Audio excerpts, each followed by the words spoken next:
This is The Listening Tube. Hello. Thank you for putting your ear to the listening tube. I'm your host, Bob Woodley. He's the worst thing to happen to old people. Now heard in 777 cities around the world.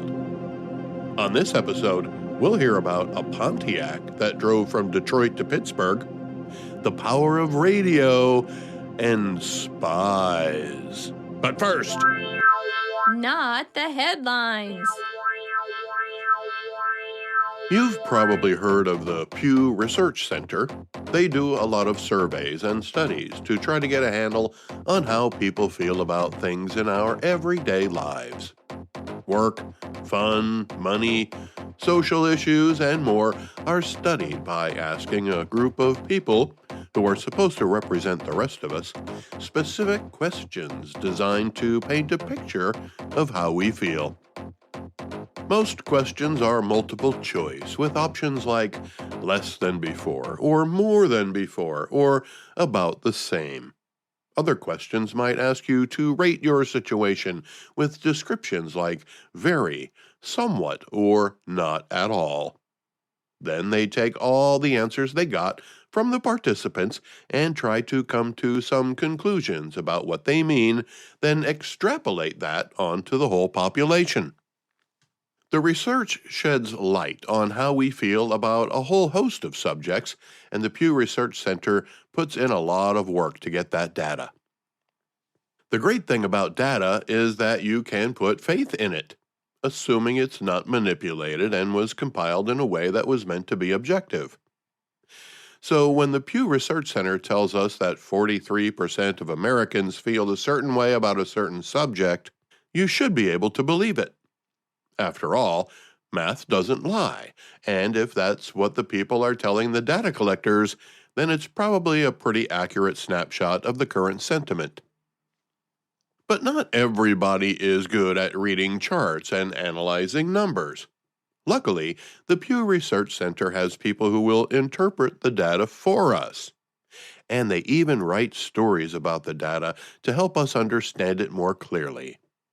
They're called short reads, and you can find them on the Pew Center's website. There's a bunch of them on a variety of topics.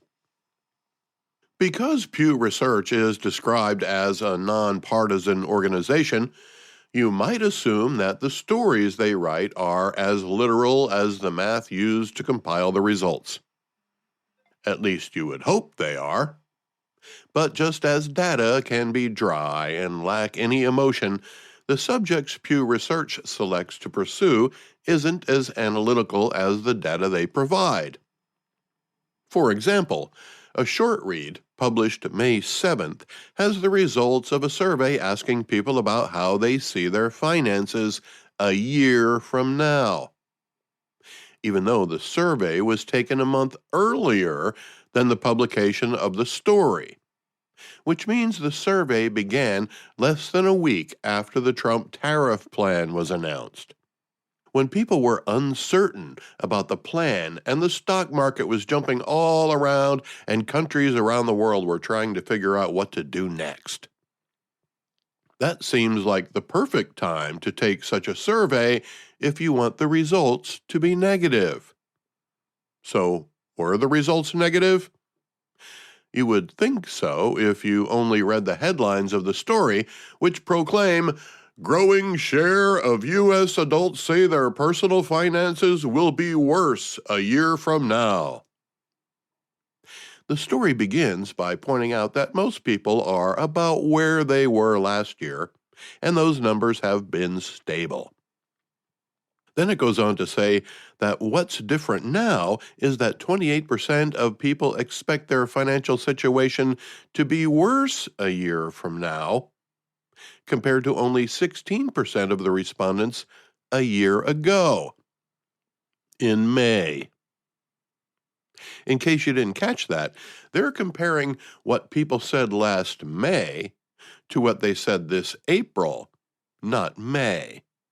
If they had waited until May to ask the questions, they would have got very different answers.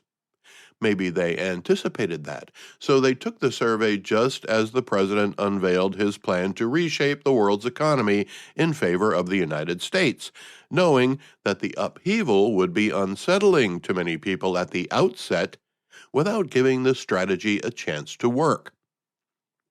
It was the timing of the data collection that justified Pew to write a negative story to manipulate the public sentiment.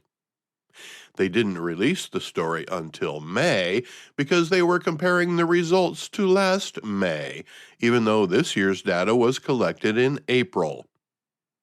They took advantage of the situation to get the results they wanted, then waited a month to write about it to make it look like an apples-to-apples comparison.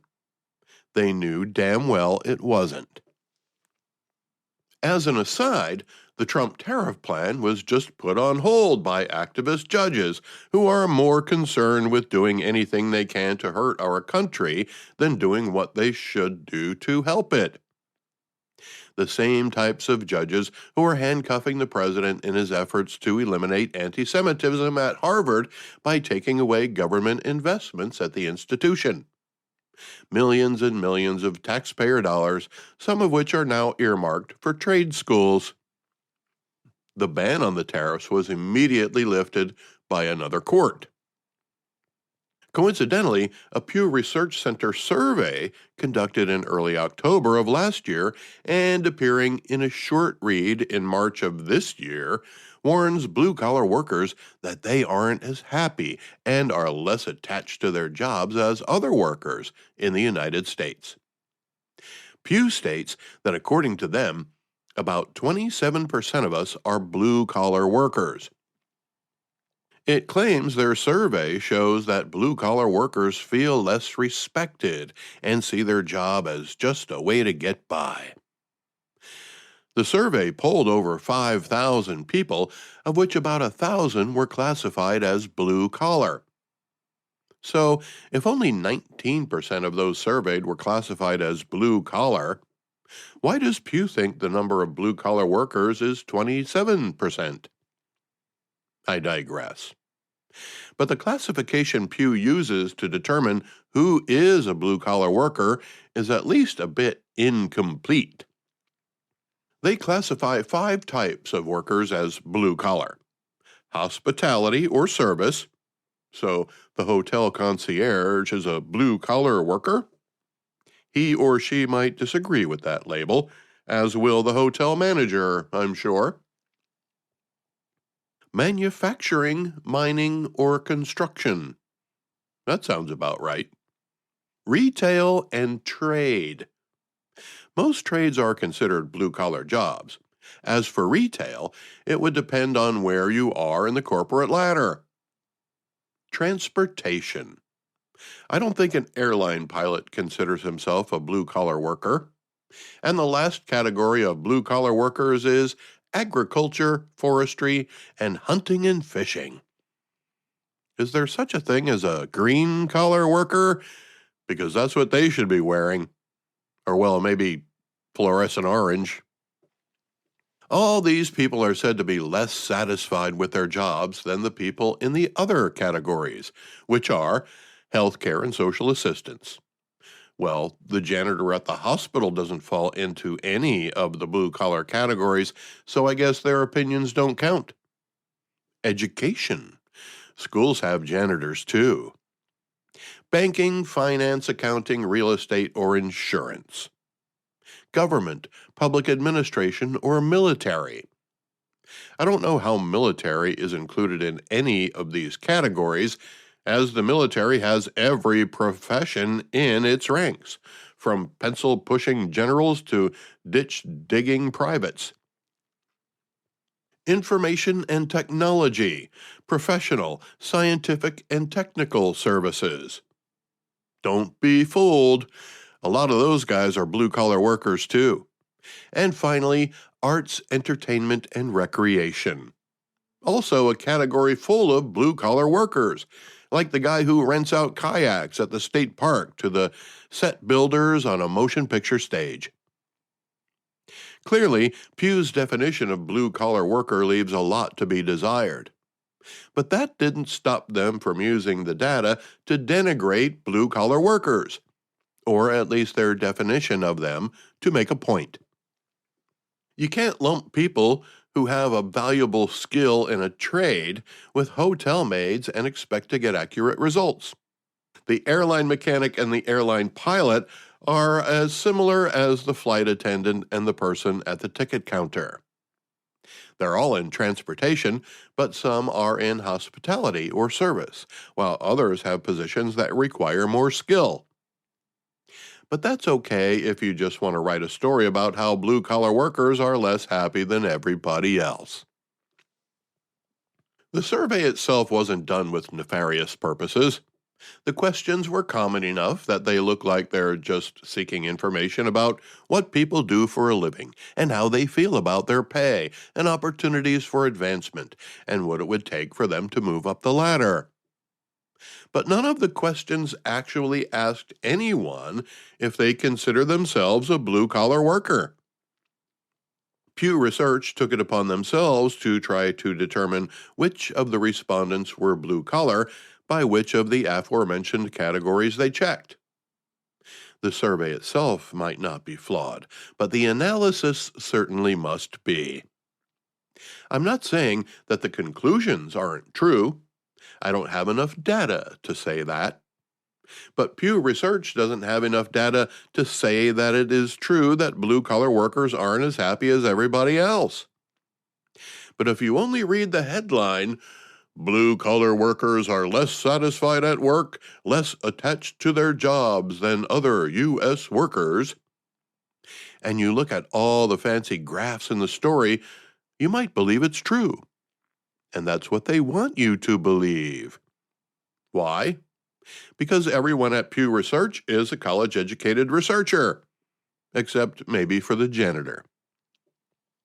And it's very important for Washington Beltway insiders like the co-author of both of these stories to downplay the important role blue-collar workers play in our society and discourage the emphasis being put on such occupations while elite universities like Harvard and Columbia are trying to defend themselves for their unconscionable support of Hamas sympathizers and Jew-hating professors, administrators, and students. But said co-author doesn't have any connections to these universities, as she's a graduate of Peking University in China. Oh, and George Washington University. Maybe I'm jaded, but I can't help but wonder why a Chinese national and graduate of Peking University is writing stories about American culture in a negative way. Why isn't she writing about Chinese culture? Oh, maybe it's because she'd be punished by the Chinese Communist Party for doing the same thing in China that she does here. Or maybe it's because she's loyal to the Chinese Communist Party and wormed her way into one of the most prestigious collectors of data on the citizens of the United States of America, to use the data to undermine American society with stories based on legitimate data, but presented in a way as to cause distress and uncertainty. Either way, the stories are only half hers, as both have co-authors who I'm sure have the same progressive ideology she pretends to have in order to subvert the social health of the country where she now resides. The bottom line here is that you can often trust data, but you also have to look beyond the surface. When the data was collected, the questions asked, how they were asked, and why they were asked are all important variables to consider, although few of us rarely do. When we leave it to others to interpret the data, we might sometimes be misled by someone else's description of what the data shows. In fact, I invite you to consider all of those factors and any others you might come up with to examine my interpretation of the data. Feel free to draw your own conclusions. I'm no expert data analyzer, but I am good at analyzing the written word and the spoken word. And that's why I'm advising you to be cautious about what you hear and read and encouraging you to draw your own conclusions based on the data you have available instead of letting somebody else decipher it for you. Sincerely, the Listening Tube.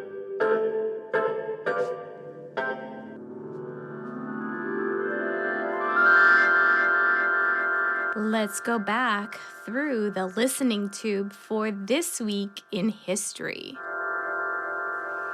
This week in 1763, there was an event called Pontiac's Rebellion.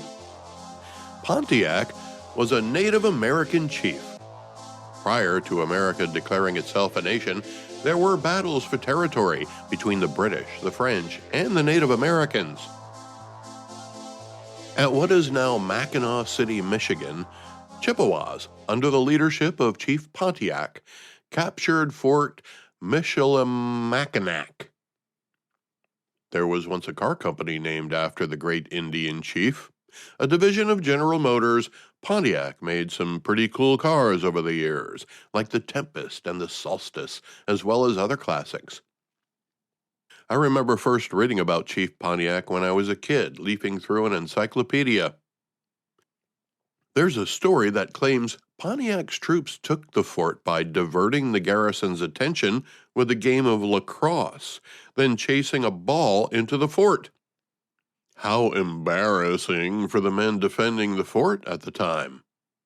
Pontiac's forces, made up of members of several tribes, continued on, conquering territory all the way to Pittsburgh, Pennsylvania.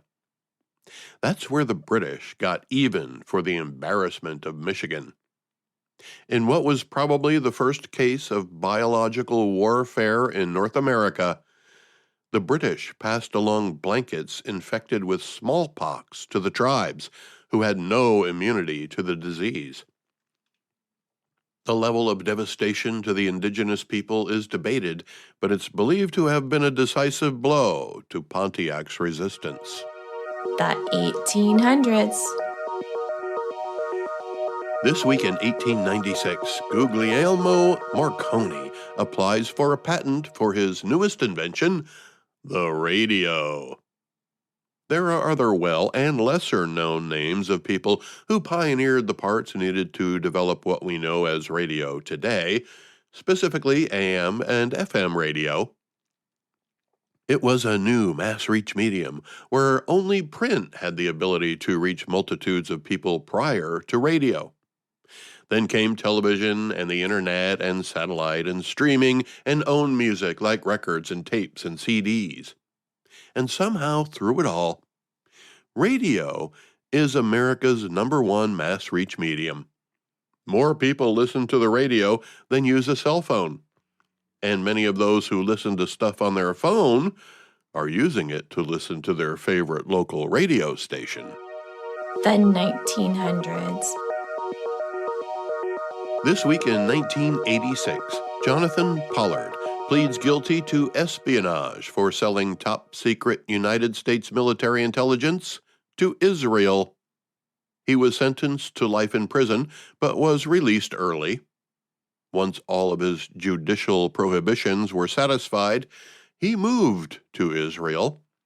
He had been granted Israeli citizenship while still in prison in America. As recently as March of this year, he's advocated for relocating the population of Gaza to Ireland.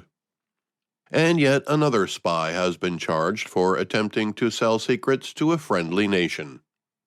Nathan Latch was arrested after a months-long investigation after the government says he left a thumb drive with classified information on it to be picked up by who he thought was a representative from a foreign government described by the FBI as friendly.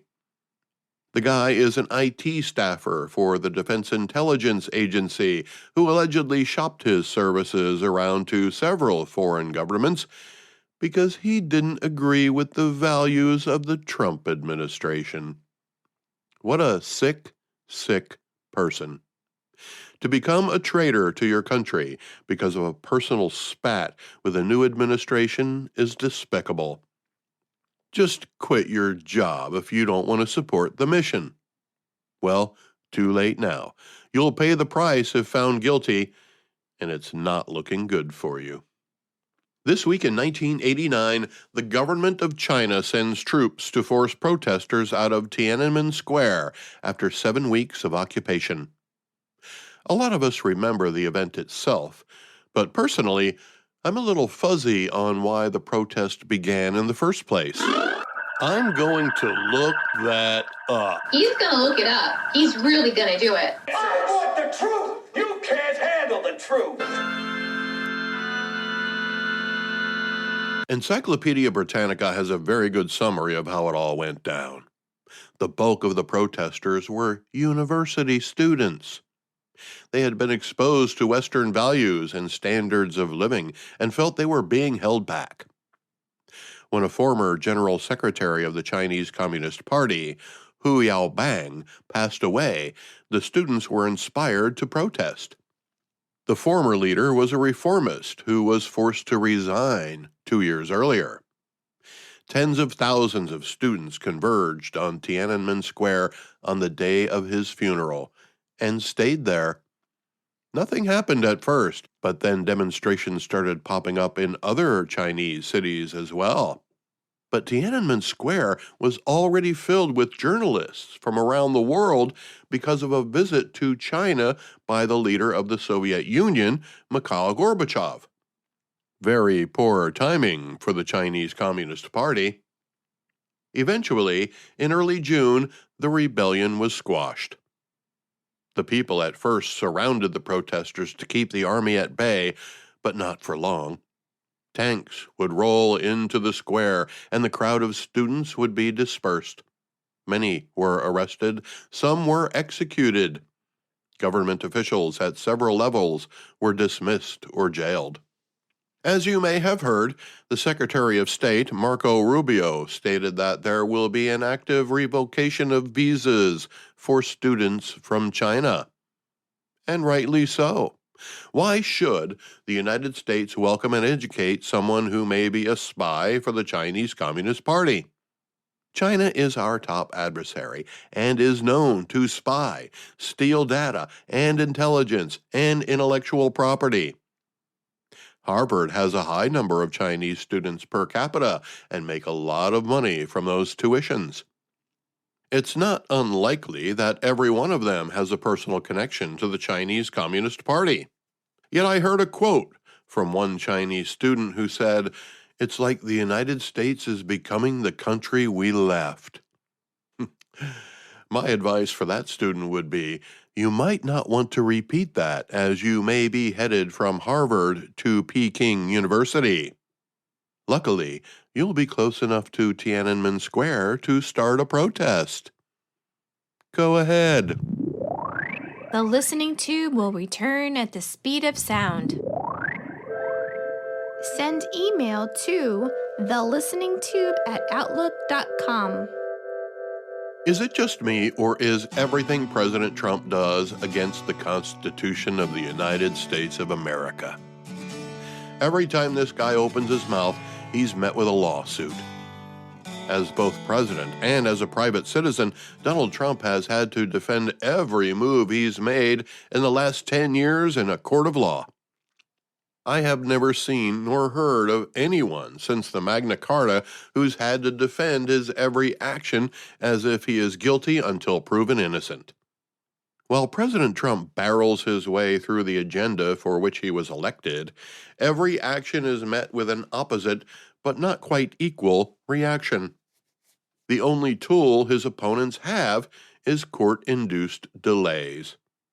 The Trump administration has won practically every lawsuit brought against it, and those it didn't win didn't seem to have any effect at all, even though the Trump administration is under strict orders of the president to not violate any judge's ruling. The left sees that as an opportunity to keep any success the current administration has to a minimum.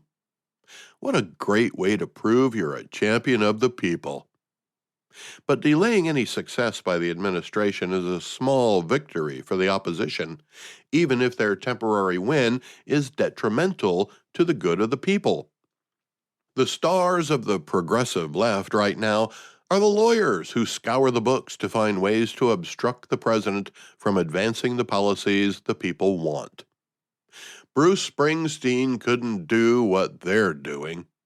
Bobby De Niro couldn't make himself look like twice the asshole he already has and still not stifle Donald Trump from his goal of an American Renaissance. But the lawyers are putting the brakes on progress in the name of progressives. JustSecurity.org is tracking 249 legal challenges to Trump administration actions, 10 of which have been closed. Now, you might be thinking, but Bob, you can't break the law just because you're the president. And you would be right. And he hasn't. Practically every action that has gone through the process of the law has been vindicated. But the left losing the battle isn't as important as preventing a win for the right, which in this case is a majority of Americans.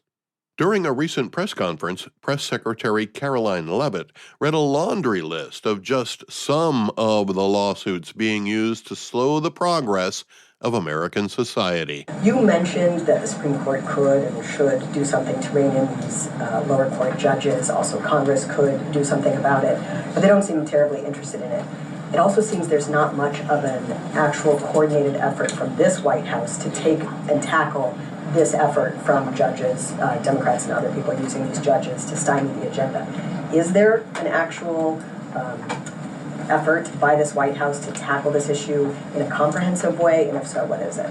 There is an effort by this administration to tackle these rogue judges and the injunctions and the blockades that we have faced in our broken judicial system in every case. I mean, we have seen time and time again these lower district court judges ruling against this administration and the president's basic executive authority and powers. And this administration is fighting every single one of those battles in court, including already the block that came down from the tariff court, the IEPA court last night. And as on my way out here to the briefing room, I understand that there was another district court judge right here in Washington, D.C. who ruled against the president's tariff power.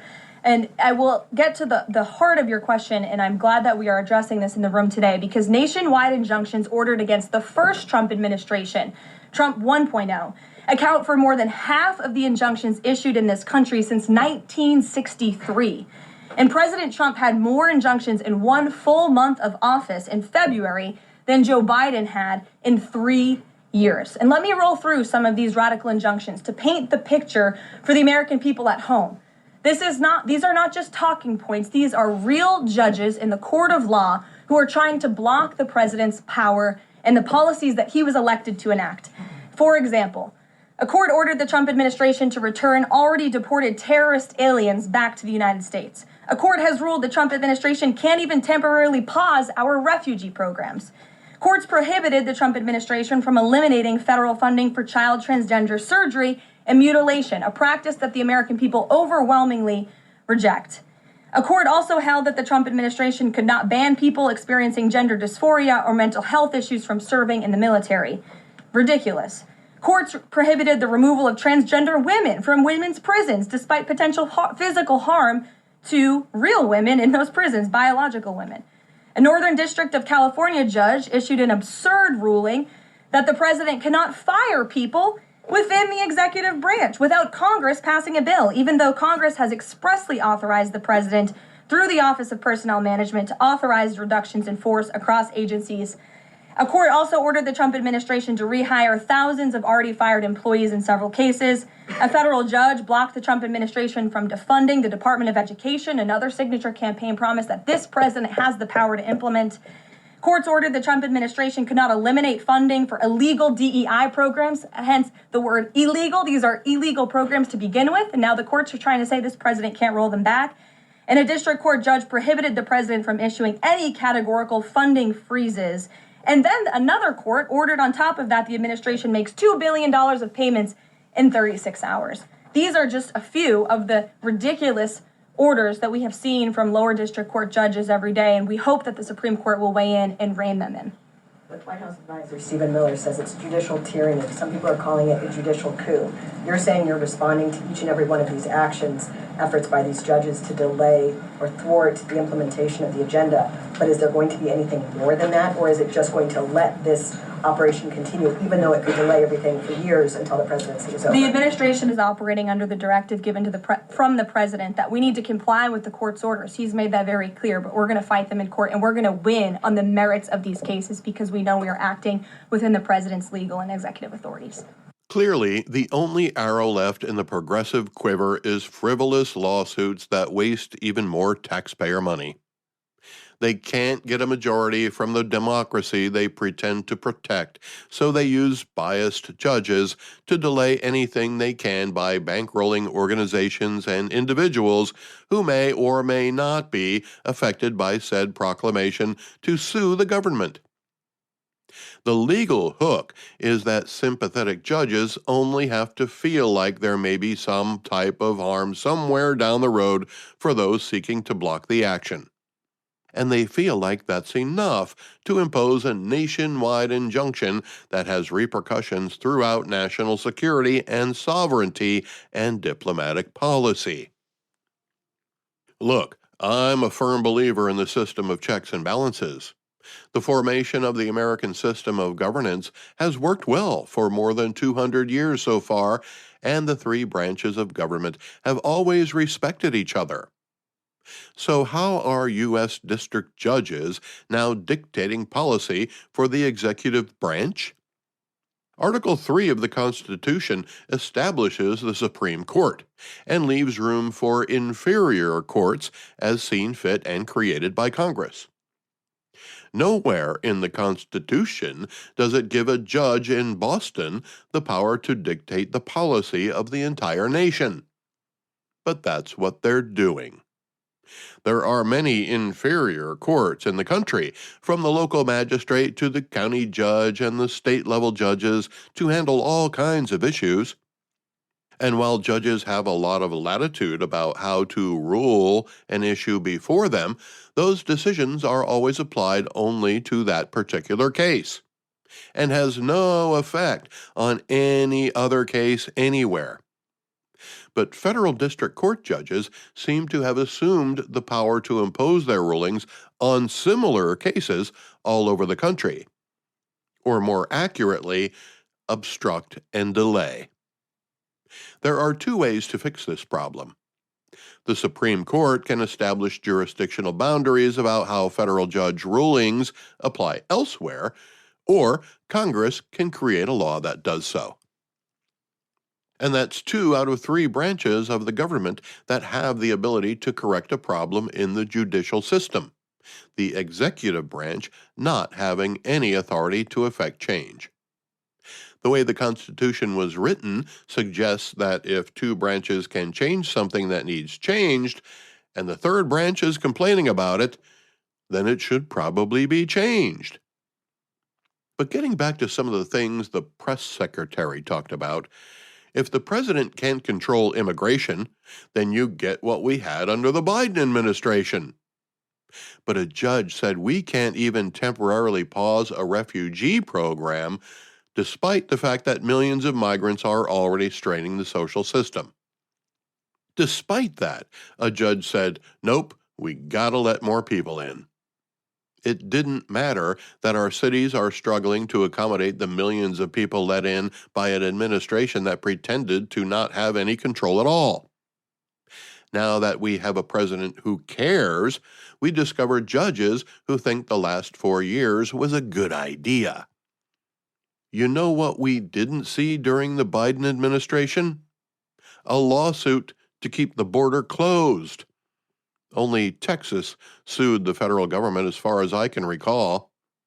But maybe it was the other way around, when the federal government sued Texas for trying to close the border with floating obstacles in the Rio Grande. Oh, and when Arizona tried to use freight containers to create a wall, and the federal government sued to have them removed using an endangered species law. What is it about the liberals that makes them want to abandon organized immigration?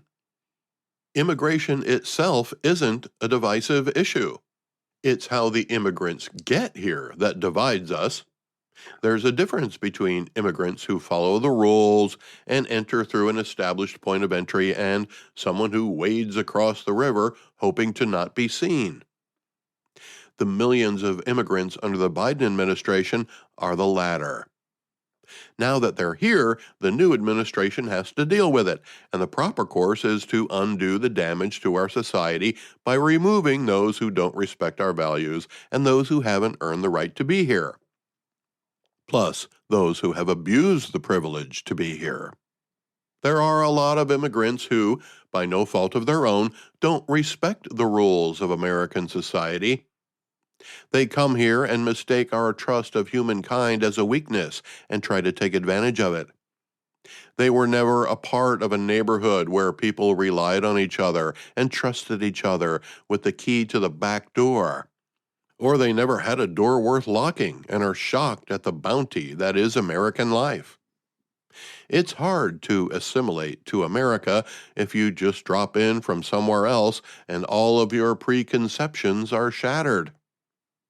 America needs a break to recover from the catastrophe of the Biden immigration policy, and judges have enough leeway to consider that, but they don't, because it would be a win for the Trump administration. And why would a judge insist that the federal government provide funding for sex change operations on children? And because it's a federal judge, that means nationwide, according to federal judges. And if that wasn't enough, the press secretary points out that the president was overruled by a judge as to whether or not he had the authority to fire people in the executive branch. Off the top of my head, I'm going to say unions had something to do with that. While I was writing this episode, the Trump tariffs were stopped by one court and reinstated by another. Then the media blames Trump for all the uncertainty. Activist judges think they're doing us a favor by being obstructionist, pretending to bring back normalcy for the sake of familiarity and the status quo. They forget that the people voted against the status quo. But what sickens me most is that we have judges who think that they have some kind of mission to steer the country in a certain way. That's clearly the job of the executive branch. The judicial is there to execute justice when laws are broken, not dictate the direction of the country itself. The Listening Tube is written and produced by yours truly. Copyright 2025. Thank you for putting your ear to the Listening Tube. you can text the Listening Tube from the homepage if he says something stupid. Special thanks to Dave in Alabama and Jeanette in Pennsylvania for your support. Hey, if he says something smart, you can support the show from the homepage. I'm your host, Bob Woodley, for Thou Ad Infinitum.